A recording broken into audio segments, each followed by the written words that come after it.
Hi there, are you somebody who's studying the Alexander technique and you've heard phrases like the use of yourself or the misuse of yourself, and you want to know, what's that about? Well, that, my friend, is in today's video.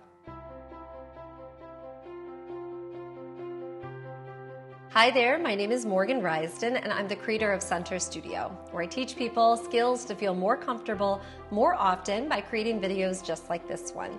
If this is your first time to my channel, friend, welcome. I'm really glad to have you here, and I'm curious how you found me. If you want to leave that in the comments below, that's always fun for me.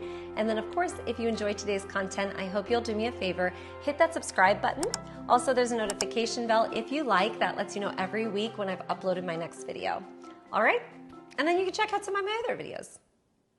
Now, in today's video, I wanted to talk about this idea of the use of oneself in everyday life. Now, if you've ever studied with an Alexander technique teacher or read a book on this subject, you will have come across inevitably the term of use, and that's spelled U-S-E, as in, how am I using something? And in the way in which Alexander teachers are often referring, it is to the direct relationship to ourselves. How am I using myself, my physical body, my voice, my breath in my day-to-day life? Now, this is something that a lot of us don't really think about until we do take Alexander technique lessons or classes, and we say, wait, you're right. No one ever taught me how to use my shoulders, how to use my head and my neck, or how to use myself when I'm sitting or standing. And if you think about it, at some point, somebody taught you how to hold those scissors, right? And one might think, oh, it is important how I'm using my physical body because I depend on it every single day. So in Alexander technique, we ask students to pay attention to how am I using my body in everyday life in the activities that I do. So if you're somebody who's a musician and you play a certain instrument, how do you use your body in relationship to that instrument? Perhaps you have a violin and you've got the bow, and how do you use your fingers, your hands, your wrists, your shoulders relative to that instrument, and what happens to the rest of your body?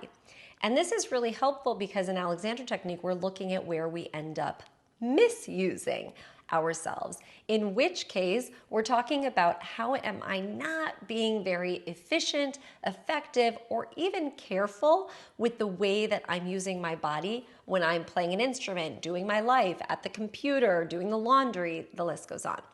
Now, when you talk about misuse, oftentimes people will end up saying, oh yeah, that's bad posture, right? So let's take the example of somebody who's looking at their device. Maybe their device is in their hands, their head is forward, their hands are on the device, and all of their attention goes to their iPhone, iPad, whatever, right? One might say, oh, that looks like bad posture. I would say that person is misusing themselves. And what this does is it really kind of eliminates this idea of good posture, bad posture, and it replaces it with, oh, there's an opportunity to use that better. So for example, if I come downstairs and I see my little girl trying to use the scissors with weird fingers, I'd say, well, that's not the best way to use those scissors, right? Maybe she takes the scissors and she's trying to use both the scissors this way to cut paper. That's not necessarily the best way to use the scissors to cut paper. We know there's a more efficient way. If you put your thumb and your middle finger into the scissor holes, then you're able to use the scissors much more efficiently and effectively. And in fact, oftentimes the scissors are created to be used in that fashion. Now let's say that you didn't have anybody to show you and you continued to use the scissors with both of your hands cutting paper.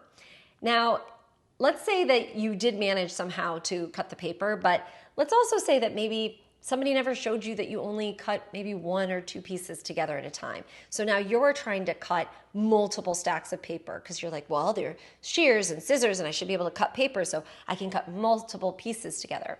And now you're jamming those together and you're still using your two hands because nobody taught you how.